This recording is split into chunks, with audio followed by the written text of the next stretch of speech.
Kita lanjut sedikit lagi analisa apakah akan terjadi Perang Dunia Ketiga yang dimulai dari Ukraina. Dalam seminggu terakhir ada kabar bahwa beberapa mahasiswa India, Amerika, dan beberapa negara mahasiswanya meninggal akibat serangan udara di Ukraina yang sudah menginjak di hari ke-20. Begitu juga gedung konsulat Slovenia di Kharkiv kena bom. Kemudian Presiden Ukraina Zelensky mengizinkan foreign fighter atau dalam hal ini dijelaskan adalah pejuang dari negara lain yang sejauh ini adalah pihak swasta. Namun kehadiran pihak swasta bernegara asing non-Ukraina ini pertanda menyeret bangsa lain mulai berperang di Ukraina. Kemudian Rusia menyerang dan menguasai pembangkit listrik tenaga nuklir terbesar di Eropa yang hal ini bisa membahayakan seluruh Eropa. Banyak negara Eropa dan sekitar Ukraina, kalau kepentingan negaranya atau nation interest negara tersebut terganggu atau ada rakyatnya menjadi korban perang Ukraina, untuk menunjukkan kedaulatan atau sovereignty bangsa dan negaranya, kemungkinan akan bertindak membalas. Mereka saat ini menjadi waspada dan bersiap perang demi menegakkan kedaulatan bangsa dan negara tersebut. Kemudian,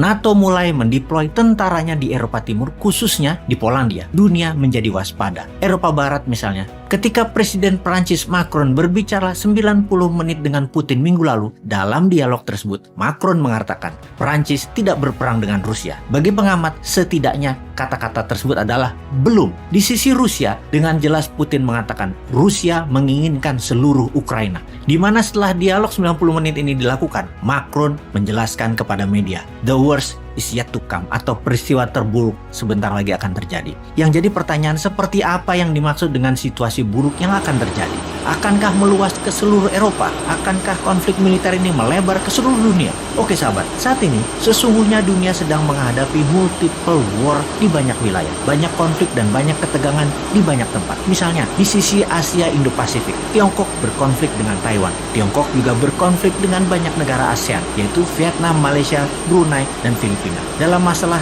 Nine Dot Line di Laut Utara Natuna, Tiongkok tidak ada masalah dengan Indonesia karena Indonesia menyerah kepada Tiongkok dalam Nine Dash Line ini di Laut Utara Natuna tersebut. Kenapa? Karena Indonesia takut tidak ada investasi masuk ke Indonesia. Jadi Indonesia memilih diam dalam urusan konflik di Laut Natuna Utara. Tiongkok juga berkonflik dengan India, terutama dendam lama India ke Tiongkok sejak tahun 1962. Tiongkok pernah menyerang India. Di perbatasan Tiongkok-India saat ini selalu tegang.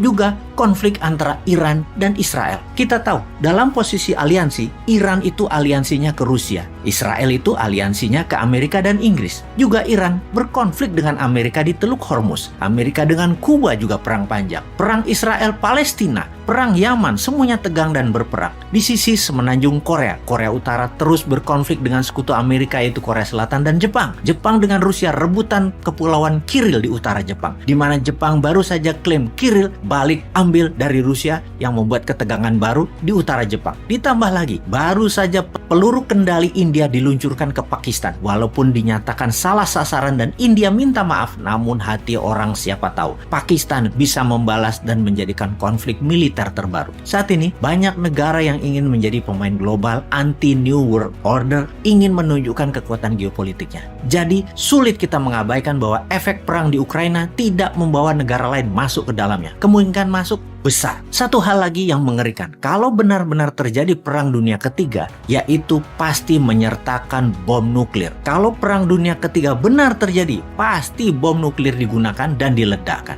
Saat ini, ada 9 negara mempunyai senjata nuklir di tangannya. Amerika, Rusia, Perancis, Tiongkok, Inggris, Pakistan, India, Israel, dan Korea Utara. Satu lagi yang ke-10 adalah Iran. Iran mempunyai keterampilan yang sama memproduksi bom nuklir, tapi belum saat ini. Jika di total ada 13.000 hulu ledak nuklir di tangan negara-negara ini. Senjata sebanyak itu cukup, bahkan lebih dari cukup untuk memusnahkan seluruh umat manusia dan membuat dunia menjadi kiamat. Rusia sudah mengancam akan menggunakan nuklir dan membuat pasukannya siaga 1 untuk menggunakan nuklir, di mana Amerika serius sekali menanggapi ancaman tersebut sehingga ICBM, Intercontinental Rudal Ballistic Missile, mulai disiagakan dan dites agar juga siaga 1. Sungguh, dunia tidak akan kuat menanggung efek perang nuklir. Apapun cerita ini, semua tidak ada yang mengetahui kemana arah perang sesungguhnya. Apakah ini semua menjadi pengawal Perang Dunia Ketiga? Kita pun tidak ada yang tahu. Pertanyaan selanjutnya, apakah ini ujung dari post-Cold War era? Atau ini nantinya tidak jadi perang dunia ketiga yang melibatkan nuklir, namun menjadi New Cold War atau Cold War II atau Perang Dingin Jilid 2? Perang Dingin Jilid 2 mungkin terjadi. Penentunya adalah Amerika, Rusia, dan sisa dunia mau berpihak kemana. Ketiga pihak itu memilih perang selesai di Ukraina, Ukraina jadi milik Rusia, selesai. Tapi fakta sejauh ini adalah adanya eskalasi peningkatan kegiatan militer di Polandia, ribuan orang bermigrasi ke negara tetangga Ukraina yang akan menimbulkan banyak masalah di sana, dan kita bersama-sama melihat ada seorang presiden yang menolak untuk mundur dari keputusannya menyerang Ukraina, yaitu Putin. Semua itu tanda-tanda perang militer, perang fisik jauh lebih banyak faktanya daripada akan diam dan menjadi perang dingin. Satu hal yang pasti, kemanapun arah dunia ini bergerak, kita memasuki new era of geopolitik dunia. Sudah siapkah Indonesia? Hurra!